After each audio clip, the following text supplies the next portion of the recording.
Hey friends, it's John A. doing another video for Infinity Dollar Bill. I'm at St. John's Church in Richmond, Virginia, doing a follow-up video. The last one was at Patrick Henry's house that he's at when he made the speech here at this church. This is in Churchill, Richmond, Virginia. We are at the top of Churchill right now, waiting for the sunset. Show you guys what the church looks like. But today's topic is going to be why we haven't had capitalism for over 100 years. So you hear people always talking about how capitalism's destroyed America and the whole world. But the fact is, we don't have capitalism. We haven't had capitalism for 100 years. The Federal Reserve completes two goals of the Communist Manifesto. And since the Federal Reserve was created in 1913, we're in 2013, that's 100 years of non-capitalism. I mean, the real thing that's messing us up is authoritarianism. So some people will say that it's socialism, which we don't have. Some people will say it's capitalism, which we don't have. The problem is authoritarianism. People that are higher up than other people just demanding that they stay at the top because they like being at the top so much. After going back over the 10 planks of the Communist Manifesto, which are their 10 steps to becoming a communist state, I found that the Federal Reserve actually only completes one goal, but it completes it very well, and this is actually the most important goal. And as Nathan Rothschild said, by gaining control of a nation's money, he cares not who makes the laws, so he can make his own laws by paying people to make those laws. So the Federal Reserve allows all 10 of the planks of the Communist Manifesto to become reality.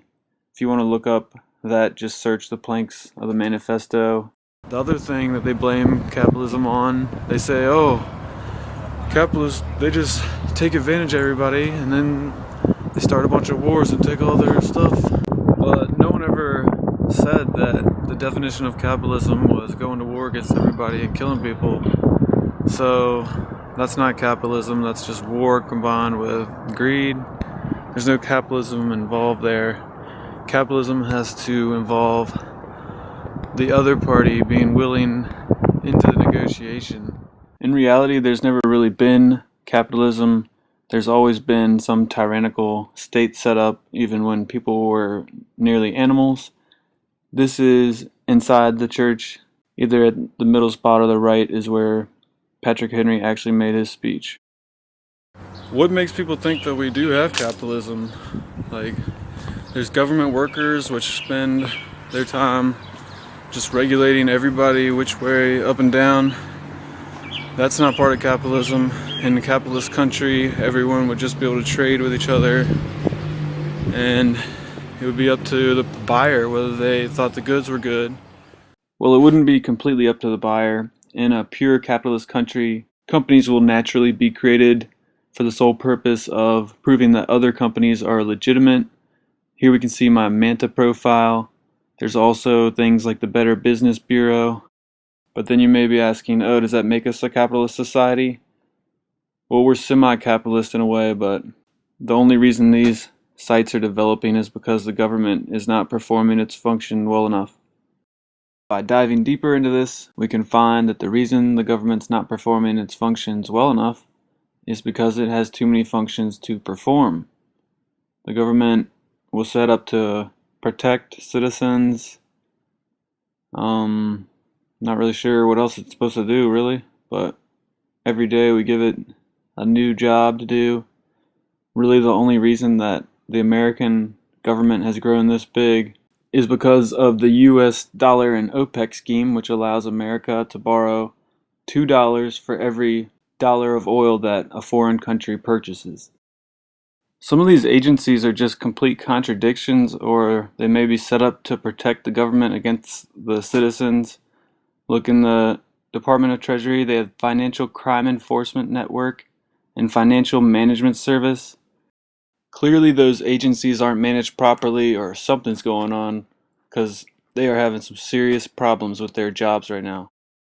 I really don't see any of these agencies on this list that couldn't be performed by a private business of some sort, except for maybe national security, but the nation states giving themselves a pretty bad rap this century.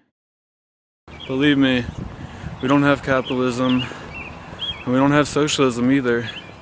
In a real socialist society, it would be a small group of people, and each person would do their fair share of the work, and if that person didn't do that share of the work, they would be kicked out of the society. The only successful socialist societies that exist today are places like the Hutterites and the Amish, other such people who actually work together really hard, but it's a requirement that you have to be kicked out of the group for socialism to work, which is what we don't have in a government socialist society, because the government can't pick and choose who is working hard and who's not. They're not good at doing that. They got too much other stuff to deal with. So just don't let anybody tell you none of that nonsense. We don't have capitalism. There's taxes out the A. I mean, they got, what, some people pay 50% taxes. They call that capitalism. What part of the capitalism is that? You guys tell me.